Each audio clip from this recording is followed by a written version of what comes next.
bringing this group here together.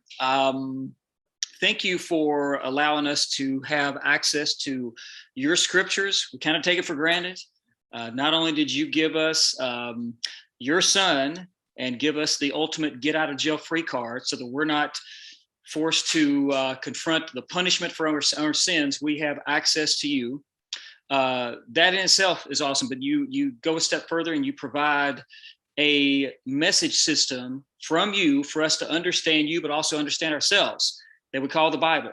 And thank you for giving us access to that. And if that's not enough, you also provide us with our very own mentor for the book, the helper, the Spirit. So thank you for all these things that you give for us so that we have a better understanding of this life, this world, our Creator, ourselves. And as we jump into a new chapter of your scripture, that you would give us great insight and learn more about you, more about ourselves, and more than the world around us. You know, we pray. Amen. Amen.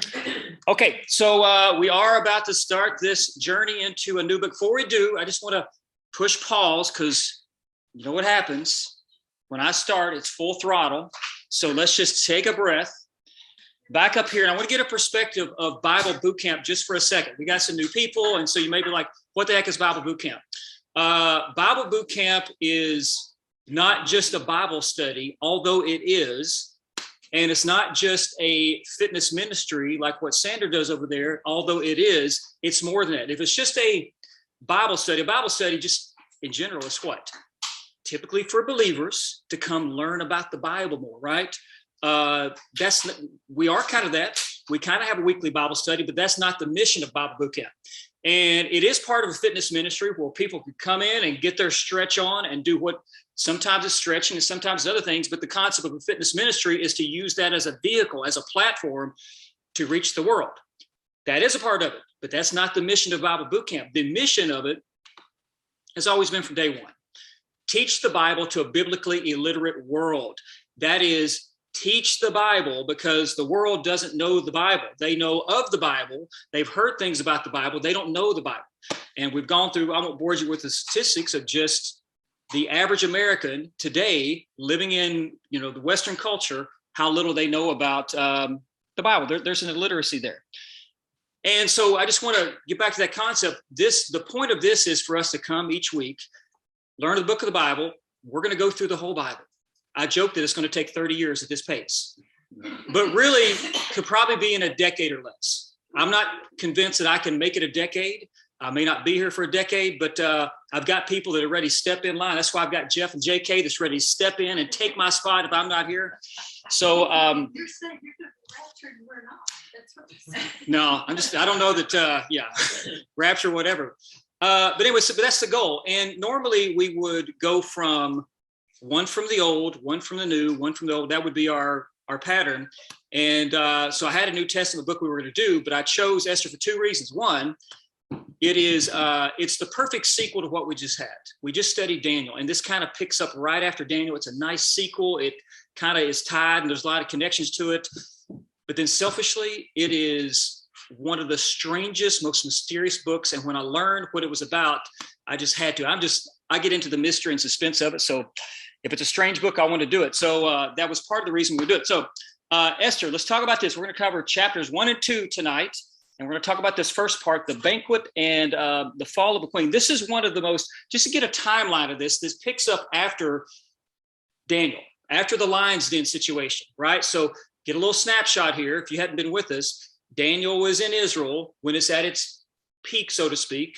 The Babylonian Empire come in, they take captives, take him hostage. He goes off and lives in the Babylonian Empire, outlives that empire, becomes prime minister of two different empires, and then the Persian Empire takes over them. This picks up after that, and it's going to have a lot of connections back to Daniel. But this also involves Esther's family, who they were supposed to, after the captivity, God told them, hey, listen, you're going to go into timeout. Your punishment is 70 years. But then I'm going to bring you back home, and I want you to come back and set up, in Israel. And only 49,000 of them went. Many of the Jews were very content to live in the wealthiest city in the world. They had good lives, they had good homes. They didn't want to go back like Isaiah and Jeremiah told them to, so they decided to stay there. This story involves the people who decided not to go back. And there's a lot of commentators that criticize Esther and her family for not being the ones. However, it's a really good thing that she did.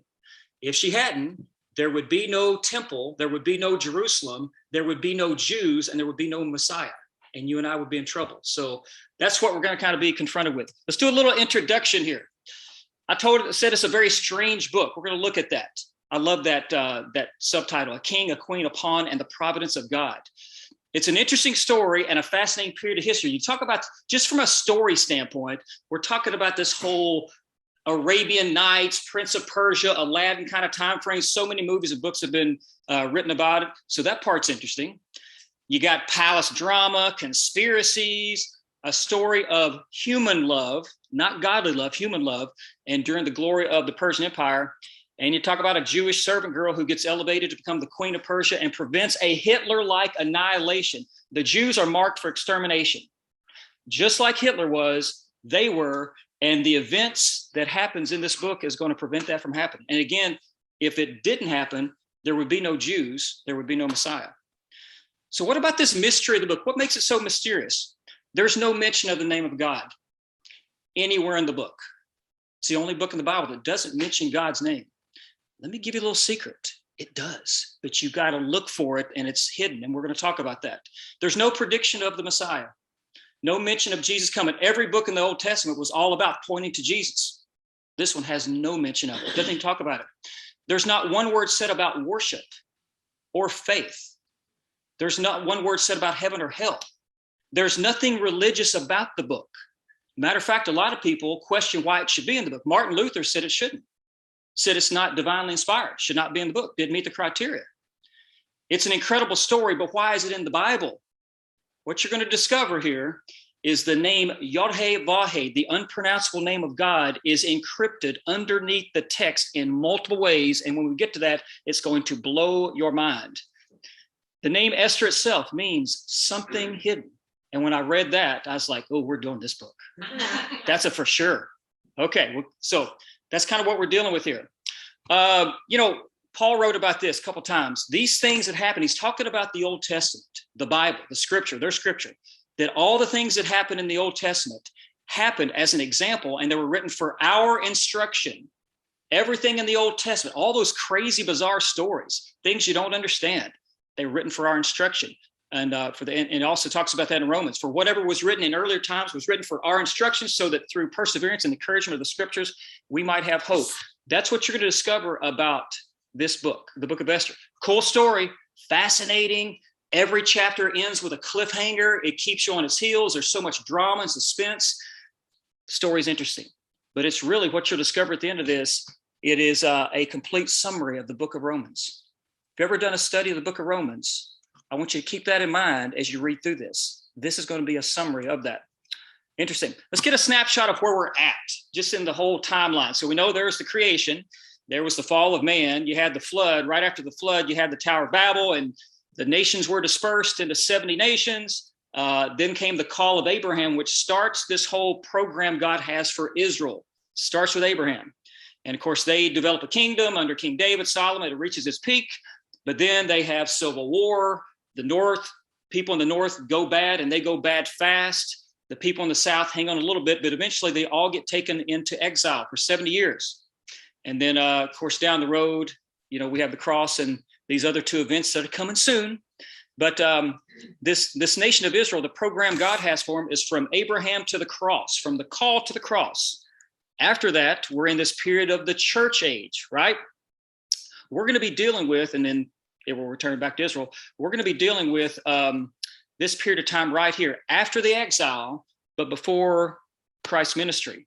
And we're going to get a snapshot of it. You could really put this book, it happens after Daniel, and it happens before Nehemiah. And it really fits in chronologically between Ezra chapter 6 and 7. I do this chronological Bible throughout the year, and I just read it and I listen to it. And so it puts the Bible in chronological order, not in how it's organized. And so you'll be reading first 6 chapters of Ezra, then you go do Esther, and you come back and pick up chapter 7. So it's pretty interesting. That's where we're at. So let's jump into this right here. Verse 1, we're trying to cover the first 2 chapters here. So If you got some questions, we'll try to cover those at the end, but let's see where we're at here. This is what happened during the time of Xerxes, the Xerxes who ruled over 127 provinces stretching from India to Kush. This guy, Xerxes, your translation may say, I can never pronounce the word. How do you say it? Ahasuerus. Okay, so Ahasuerus was his Hebrew name. He's got a wild name. I can't pronounce his Persian name, and then in Greek it's Xerxes. But this is a very significant secular kind of guy. But his there you go. Good luck with pronouncing his Persian name. Yeah, can't do it. His father was Darius. What'd you say? Shire-shan. That's good. That's good. I have no idea, but that's good. That's the top of the ladder. That's right there. Nailed it. His father was Darius. If you remember back in Daniel chapter 6, the lion's den, that was the king who got tricked into convicting Daniel of a capital offense and having to go into the lion's den, and he spent all evening trying to find a way out. His grandfather was Cyrus. That was the guy that Isaiah wrote about, that God wrote a letter to Cyrus 150 years before he was born. So this is this guy's grandson and son. And he'll reign for 21 years and lead an enormous army against Greece, which we're going to talk about there. And this India from Kush, you got to think about this, the extended. This is from all the way, the Punjab River in India, all the way to Kush is Ethiopia. That's a big empire. It'd be almost like saying from Maine to California for us. So that's kind of how they directed that. Let me skip right here. At that time, King Xerxes reigned from his royal throne in the Citadel of Susa. The whole story is going to take place in this famous place, this palace, the Citadel. It's also known as the Fortress of Susa. It's 200 miles east of Babylon. It's the capital of the Persian Empire. It is his winter home. He had a summer home and a winter home, and this is where it was. It was also the residence that you'll find for Darius, who that was his father that authorized the building of the temple. Esther's husband Xerxes lived there. Also his son that we'll get into that triggered the whole 7-year prophecy, because this is a famous spot. They've actually excavated it and shown where it's at, but this is a little picture of what it was. And they discovered this in 1852, they excavated. And this is what the inscription was written on it. It says, "My ancestor Darius built this palace in former times in the reign of my grandfather. It was burned, I have restored it." And what this shows is that someone wrote this years later, probably would not have known that the citadel had been burned. So it means that the writer of this book and this inscription had to be an eyewitness to these events and all. So, and a Frenchman later, he carried on the excavation, and he'll locate the remains of the King's Gate, which we'll see in chapter 4. There was an inner court, chapter 5, the outer court in chapter 6, palace garden, and even they found some dice that they called pur, and we'll understand what the Israel calls the Feast of Purim, which they celebrate every February. They just celebrated recently, and it's about the events that happened in Esther. And in the 3rd year of his reign, he gave a banquet for all his nobles and officials, the military leaders of Persia and Media, and the nobles of the province. So he's going to bring in all the VIPs. Think about all the governors of all 50 states coming to Washington to meet, and this is what's going on. So it's from India to Ethiopia. That's a big empire, and he's bringing them all in there. And why is he bringing them in? These guys, by the way, the Herodotus talks about this, that these banquets in his book called History, that's where we get the word history. He writes that Xerxes was entertaining these leaders about a possible invasion into Greece. They're going to party for 6 months. This is an incredible party. Now it's not all the same group, but they're coming in and celebrating. And he's kind of conditioning them because he wants the money to go invade Greece for a couple of reasons. His dad tried to invade Greece 10 years earlier, was defeated. He wants to kind of take revenge on that, but he also wants to conquer Europe, and that's going to come into play. We'll talk about this famous Battle of Marathon, and he's preparing to return to Greece and get revenge on it. Looking at that. He wanted to reduce the whole world to one empire. This is what he wrote. It says, "My intent is to throw a bridge over the Hellespont and march an army through Europe against Greece, that thereby I may obtain vengeance from the Athenians for the wrongs committed by them against the Persians and against my father." That's what he wrote. And he says, by the way, his uncle was completely against the plan, said don't do it, and he should have listened to him, and you'll see why, because it didn't turn out very well for him. And he spent 4 years getting ready for this one battle. 4 years. He's having this party. He's trying to collect money for it, and he's going to invade Greece. And Greece is not really a country. There are two little city-states named Athens and Sparta. And there he's going to find out there's some tough dudes. Don't mess with them. So the 180 days were most likely planning sessions in which all the governors of provinces were being prepped for the war. They're getting ready to go to the war. They're getting ready for an invasion into this little country. Sometimes it's not as easy as it seems, you know? And he will marry Esther 4 years later in the 7th year of his reign. So that's kind of where we're at here. It says, for a full 180 days, he displayed the vast wealth of his kingdom and the splendor and glory of his majesty. And when these days were over, the king gave a banquet lasting 7 days in the enclosed garden of the king's palace for all the people, from the least to the greatest, who were in the Citadel of Susa. So he is setting things up here. The garden had hangings of white and blue linen, fastened with cords of white linen and purple material to silver rings on marble pillars. There were couches of gold and silver on a mosaic pavement of porphyry, marble, mother pearl, and other costly stones. And that seems very specific. It shows you that the writer had to be an eyewitness to this. That's very detailed, this whole palace. Wine was served in goblets of gold, each one different from the other, and the royal wine was abundant in keeping with the king's liberality. Each one was different from the other. We'll talk about that in a second. By the king's command, each guest was allowed to drink in his own way, for the king instructed all the wine steward to serve each man what he wished. Now we're going to get introduced to Queen Vashti. She's going to enter the scene here. Queen Vashti also gave a banquet for the women in the royal palace of the king. So she's going to take the ladies. So they're these VIPs. They're bringing their wives. The guys are having their party. She's having her party over there, right? And in this culture, typically the men and women were very separated as it was. So this is pretty much the norm here. So Vashti, the name means beautiful woman. And so that brings the question, is this really her name, or is this just a title? Is this something described? And we're going to see in a minute about who this woman really was. According to the writings of the rabbi, she was also the granddaughter of Nebuchadnezzar. And if you think about Nebuchadnezzar, that was the guy that had the relationship with Daniel. So very, very possible. Here's what we know historically. There was a woman named Amestris. The Persians and the Greeks all write about her being Xerxes' wife. Okay, she was the only wife of Xerxes known to the Greek historians, and the daughter of Otanus and one of the 7 conspirators. So historically, this was his wife. Xerxes probably married her before he ascended to the throne. At this time, they had a son that was about 7 years old. This son's going to become very, very important down the road. The son would become Artaxerxes, the one who gives Nehemiah the decree to go rebuild the Jerusalem, and that triggers the whole 70-week prophecy of Daniel. So that will be her son. So this Amestris, the question is this Vashti or is this somebody different? We're going to talk about that. Verse 10, on the 7th day, when King Xerxes was in high spirits from wine, he commanded the 7 eunuchs who served him, guys that I cannot pronounce their name, but Mehuman, Berth, Harbana, Bigtha, Abitha, Zethar, and Charis, to bring him Queen Vashti wearing her royal crown in order to display her beauty to the people and nobles, for she was lovely to look at. Okay, but when the attendants delivered the king's command, Queen Vashti refused to come. Then the king became furious and burned with anger. Now, there are people that believe that they're kind of divided on this. That when in verse 11, when it says, come with your royal crown, that it should be translated, come only wearing your royal crown.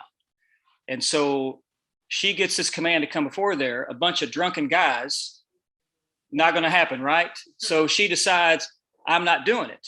And of course, that sets him off in there. And so he burns with anger. So that's kind of the setup here. You're going to find out she will lose the crown, but she's actually the one that actually shows the most character in this. Since it was customary for the king to consult experts in matter of laws and justice, because you'll find that these Persians had very strict rules, crazy rules, but crazy strict. And, when the king commanded something, this is her problem. She's trying to make a stand of character, but the king of the world just gave her command and she refused. So that's not going to work out well. Spoke with the wise men who understood the times and were closest to the king. This is kind of like his political cabinet. Carthena, Shethar, Admatha, Tarshish, Meres, Marcina, and Mepucan, which he will pop up again in a second. Take note of him. The 7 nobles of Persia and Media who had special access to the king and were highest in the kingdom. According to the law, what must be done to Queen Vashti? How dare her not listen to the king? He asked. She has not obeyed the king of King Xerxes that the eunuchs have taken to her. Then Memucan replied, in the presence of the king and the nobles, Queen Vashti has done wrong, not only against the king, but also against all the nobles and the peoples of the province of Xerxes. So this is awful, right? She refused the king's command. For the queen's conduct will become known to all the women. Oh no, you see where this is going, right? And so they will despise their husbands and say, King Xerxes commanded Queen Vashti to be brought before him, but she would not come. Now all the wives are going to behave like this. This very day, the Persian and Median women of the nobility who have heard about the queen's conduct will respond to all the king's nobles in the same way. There will be no end of disrespect and discord. So, wow. Yeah, man, Susan's getting angry already. I'm just burning up in her. This is the beginning of finding need and fill it. Shot callers were needed right there. Right there. Yeah. Therefore, now this is his little political cabinet. Now you got to keep in mind, you got King Xerxes, you got that going on, but here's his wise people around him. Therefore, if it pleases the king, let him issue a royal decree and let it be written in the laws of Persia Media. They're going to write a law to this, okay, which cannot be repealed. Part of this is, if you think back to Daniel chapter 6, they tricked Darius into convicting Daniel of his crime, and he couldn't find a way out of it. Their laws, even though he was the king that wrote the law, he couldn't unwrite the law. So this is what they're going to try to do. They cannot be repealed. That Vashti is never again to enter the presence of King Xerxes. Also, let the king give her a royal position to someone else who is better than she. So Vashti's on the outs here. The king and his nobles were pleased with this advice, so they did as Memucan proposed. He'll come back up again in a second. He sent dispatches to all parts of the kingdom, to each province in his own script. And these dispatches that went out, one of the things you'll realize is, remember how far it went from India to Kush, India to Ethiopia? That's a big kingdom. He sent dispatches out. They had basically what we would call a Pony Express system, which one rider, ride a day, rest a day. It was nonstop going, and they had that kind of set up way before, but it's kind of our equivalent of that. So they had a way of getting the word out.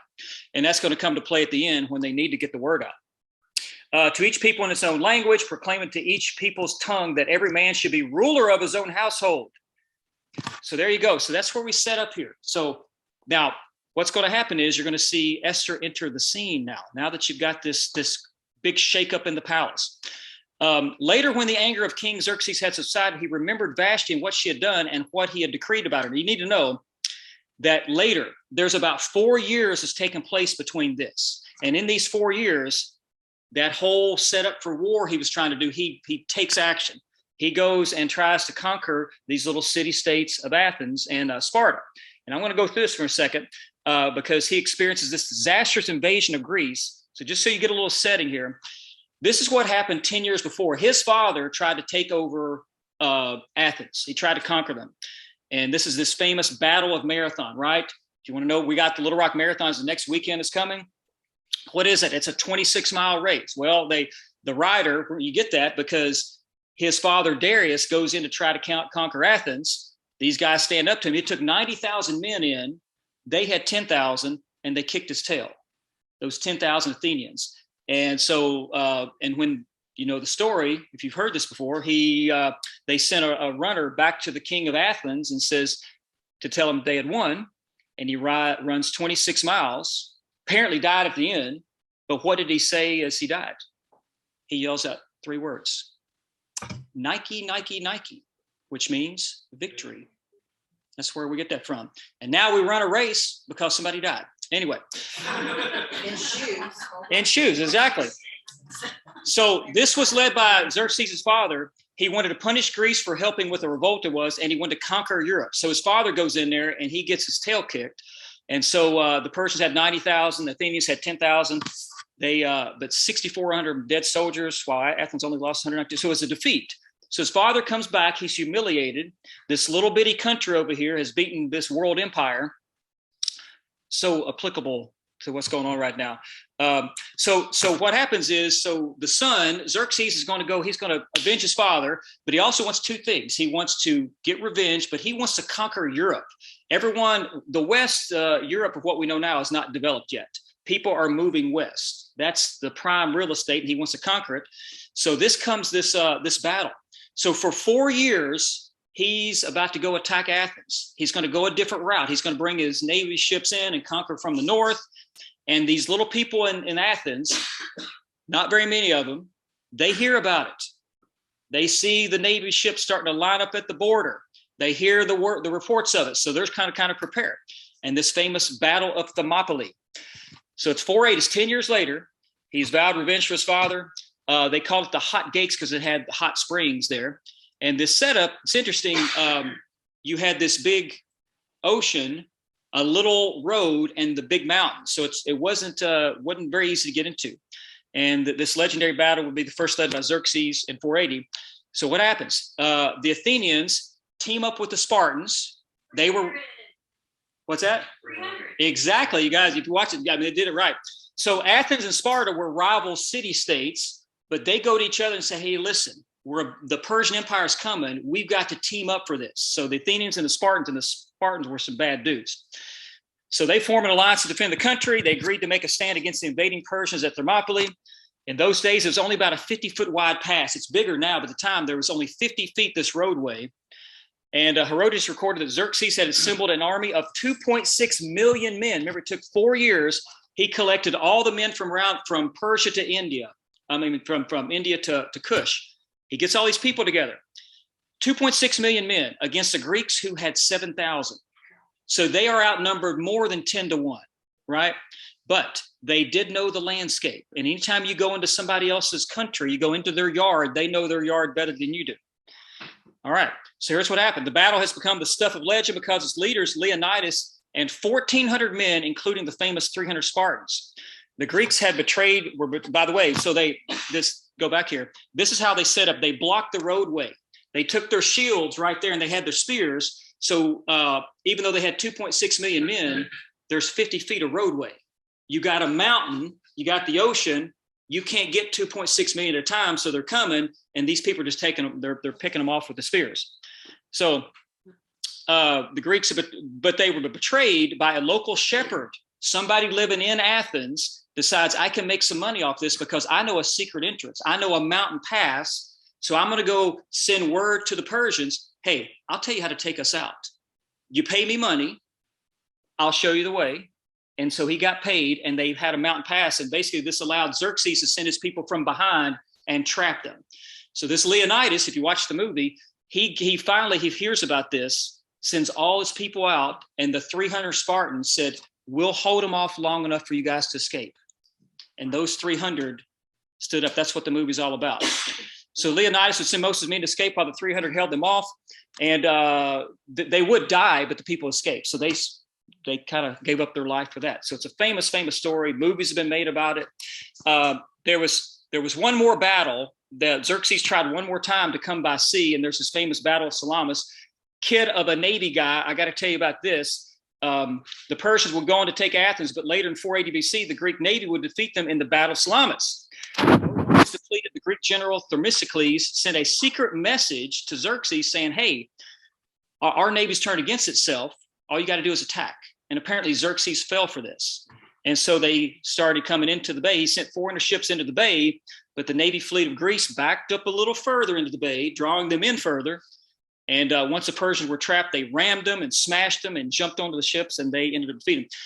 Bottom line is Xerxes went in with 2.6 million men. He would go home with 5,000 soldiers left, completely defeated, and that would end all of it. And so I'm telling you all this little history because as we go into chapter 2, this is what Xerxes has experienced. And so he's been utterly humiliated and defeated. And just one more thing here. Romans 13:1 talks about this. All power, all authority comes from who? From God. Pharaoh learned this the hard way in Egypt. Right? All power, all authority comes from God. Nebuchadnezzar had to learn this the hard way in Babylon in Daniel chapter 3. Belshazzar had to learn the hard way about the writing on the wall that all power, all kings and princes are placed there by God. Sennacherib learned it the hard way at the gates of Jerusalem. He got eaten by worms.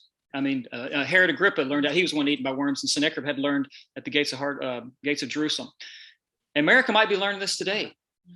All power and authority. Read chapter 1 of Romans, start with verse 18 and read through that, and you will be reading about the future of America. So all power. So Esther, so that's what's happened. So he invaded with 2 million, came home with 5,000. It was after his return that this disastrous, that Esther was chosen as his queen. And so he will live about another 13 years. She will live into the reign of her stepson, Artaxerxes, and that will be in the book of Nehemiah if you read about that, in the rebuilding Jerusalem. You can study Daniel's 70-week prophecy for the amazing significance of it. It led to the greatest verse in the Bible. Verse 2, then the king's personal attendants proposed, hey, let a search be made for beautiful young virgins for the king.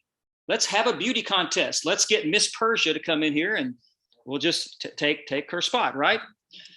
Let the king appoint commissioners in every province of his realm to bring all these beautiful girls into the harem at the Citadel of Susa. Let them be placed under the care of Haggai, the king's eunuch, who is in charge of the women, and let beauty treatments be given to them. Then let the girl who pleases the king be queen instead of Vashti. This advice appealed to the king, and he followed it.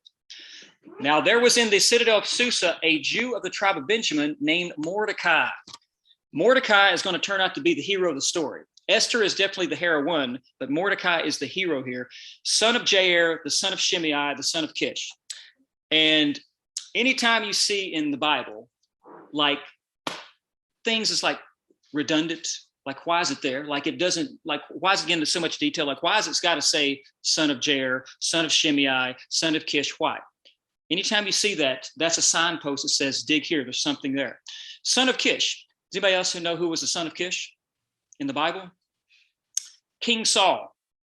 Saul was from the tribe of Benjamin. He was the son of Kish. This is a descendant. Mordecai was part of the royal family, and so was Esther. And Josephus records that she was part of the royal family. But what is this son of Shimei? Anybody know who Shimei is? Fascinating story. You're going to learn it. A lesson in letting the critics curse you. If you have critics and they talk bad about you, here's the example. 2 Samuel 16, David escapes from Jerusalem. So David becomes king. He becomes the greatest king in Israel.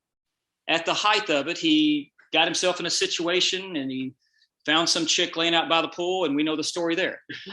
That led to God said, hey, listen, this is going to divide your family. Okay? And it did divide his family. One of his sons, Absalom, will overthrow the kingdom. And at age 57, after being the greatest king in Israel's history, he will lose it all. And he will be penniless, kingless, out on the run with what's the chick? What was this? Bathsheba, right?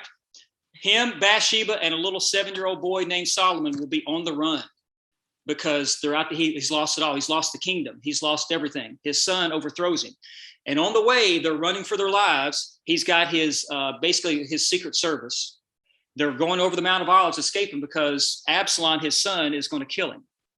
And here he is. He's lost it all, and he knows it's his fault. It's because of his sins, and he's crushed, right? And what happens? This guy Shimei was a descendant of King Saul. He's King Saul's son, and so he always hated because he blamed David for his father's death. Okay. David didn't kill Saul, but that's how he blamed him for it. David overtook his kingdom. So this guy Shimei comes out and he starts cussing David. I'm glad this happened to you. He says, as King David approached Bahurim, a man from the same clan of Saul's family came out there. His name was Shimei, son of Gera, and he cursed as he came out. He pelted David and all the king's officials with stones. This is the king. This is like throwing rocks at President Biden. Okay, no comments, but just but if you did that, you're throwing rocks at him and he's got the Secret Service. What's going to happen to you? If Jeff Milliken throws a rock at Biden, guess what? Secret Service will have him on the ground in like 10 seconds, right? So that's what's going on. Though all the troops in the special guard were on David's right and left, as he cursed Shimei, said, get out, you murderer, you scoundrel. The Lord has repaid you for all the blood you shed in the household of Saul, and whose place you have resigned. Now this goes on for a while.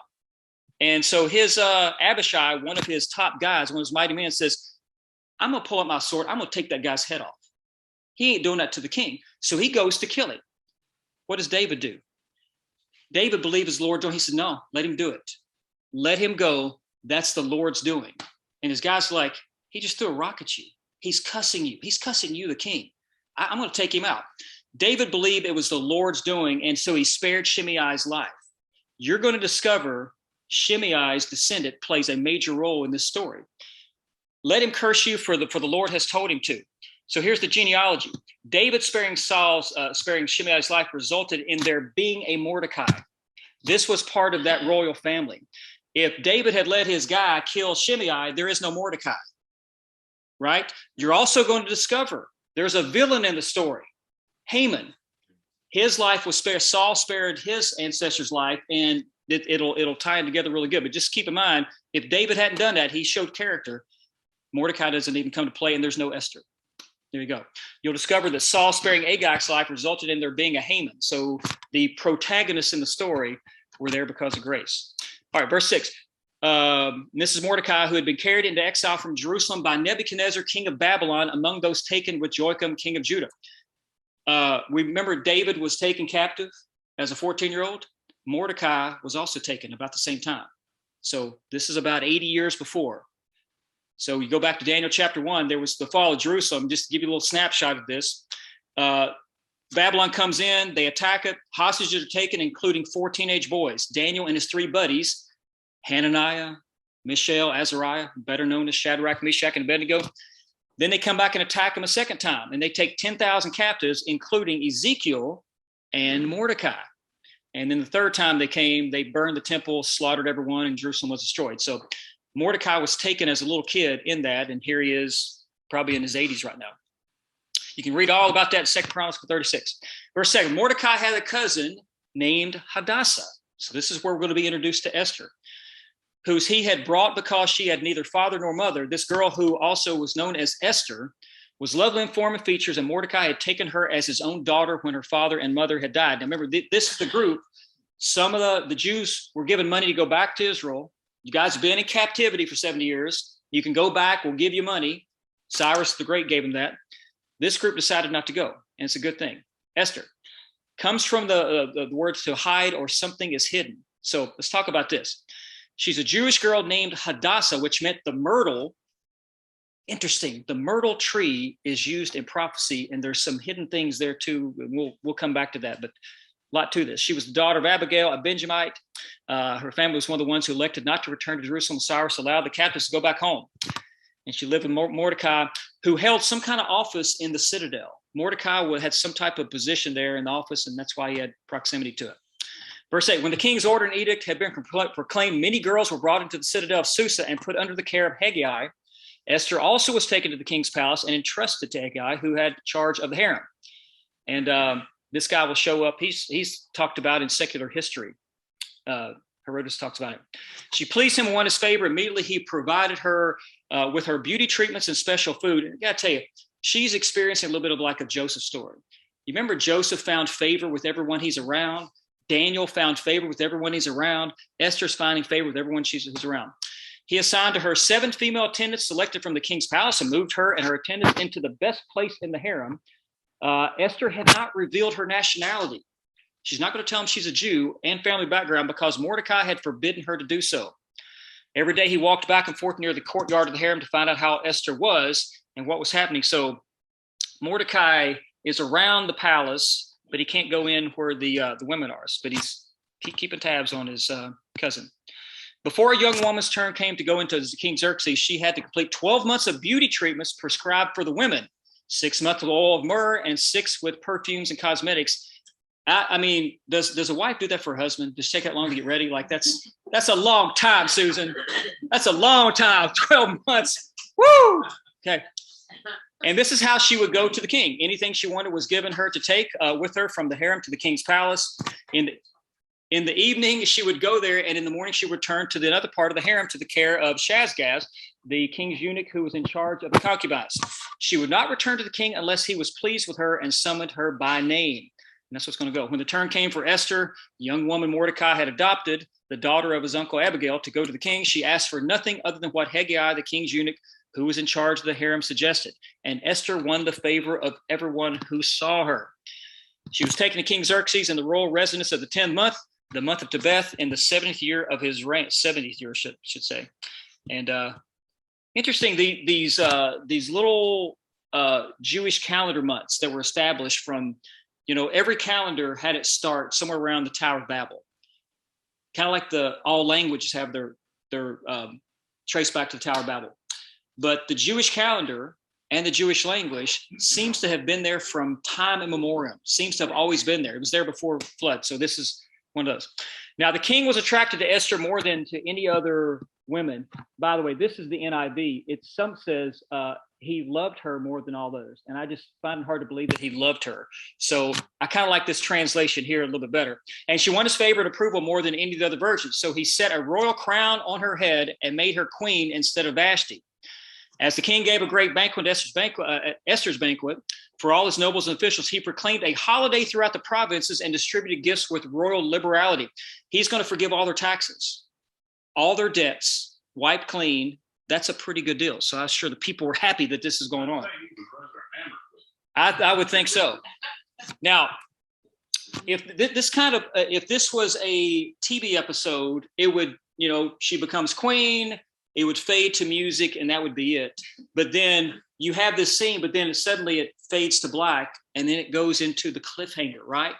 Because there's going to be a little situation that happens that becomes the plot to the whole story. So you have this great, she becomes queen, Queen Esther, everyone's happy. They got their debts cleared and life is good in the Persian Empire.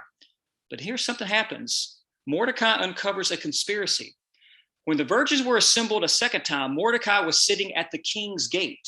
Now, this king's gate, by the way, that means this is where they're basically city hall. This is where all the stuff from the city went down. So he's actually been elevated, probably because Esther's now there and put in a good word with the king. And so he's been elevated in position because he's in the king's gate where all the business is done. Think city hall. But Esther had kept her family background and nationality, just as Mordecai had told her to do so, for she continued to follow Mordecai's instructions as she had done when he was bringing her up. During the time Mordecai was sitting at the king's gate, Bigthana and Teresa, two of the king's officers who guarded the doorway, became angry and conspired to assassinate King Xerxes. And this guard of the doorway, these were the major insiders. These guys had access to the king, and there's a plot. They're going to take him out. They're going to assassinate him. And Mordecai is going to foil this plot, but Xerxes later on, he would actually die this way. It would be a conspiracy. People would form by Artabanus. So that's exactly how he died, but not this time. But Mordecai found out about the plot and told Queen Esther, who in turn reported to the king, giving credit to Mordecai. So he's foiled the assassination attempt. Josephus says that a guy by the name of Pharnabazus, who was one of the conspirators, is the one that told Mordecai about it. And then Mordecai goes and tells Esther about it. And she gives credit. Keep in mind, gives credit to it. So when the report was investigated and found to be true, the two officials were impaled on poles. All this was recorded in the book of the annals in the presence of the kings. So once you get this down now, they've made a record of it. There's an assassination attempt. These two guys have been taken care of. And it's recorded in the chronicles, in the public court records, that it was Mordecai who helped foil this plot. Now, nothing happens to this, but in God's hand, remember, God's nowhere in the book of Esther, and yet his hand is there. This will sit on the shelf for a bit, and down the road, King Xerxes is going to go back and be reading through it and just stumble upon this little written document here. And it's going to come at the right time, right place. Impaled on poles. This is the invention of crucifixion. People think that the Romans invented it. The Romans got it from the Persians. And what they would do, they'd stick them on wooden poles and impale them. And so the Persians had actually crafted this whole invention. They had went from basically the fiery furnace in the Babylon to the lion's den, feeding people lions, and now they're impaling them on poles. And a record of the assassination plot was written in the king, and so he had a court record, and that'll come to play in Esther chapter 6 here. So you've got the situation. We'll go back to this connection to history. We have historical records, and then we got the Bible, right? And how do those two meet? Vashti or Esther? Amestris, I mentioned her, was the mother of this Artaxerxes. This is the son who's going to be the guy in the book of Nehemiah that triggers this whole 70-week prophecy. If you're not familiar with that, greatest verse in the Bible, Gabriel comes to Daniel and says, hey, there's going to be 173,880 days from the time this decree to rebuild Jerusalem until Jesus rides in on the donkey. He gives an exact mathematical prophecy. Just incredible. And Artaxerxes is the guy that will write that decree.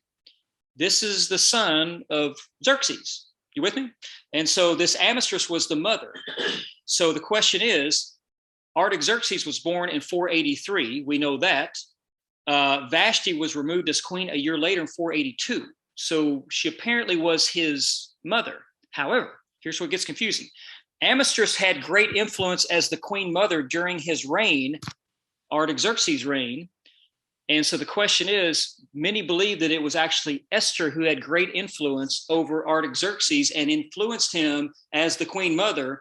You need to write this decree. You need to let my people go back there and rebuild the temple, rebuild the city. That's part of God's plan. And Queen Vashti was apparently deposed, kicked out of the palace, and didn't have anything to do. So the question is, that guy in Nehemiah, is that Vashti or Esther? It was her son Artaxerxes who was king during the times of, you can read about this in Ezra and Nehemiah. So the debate is between who those two are. Okay, so we've met Xerxes. We've met Vashti. We've got the situation where Esther is now queen.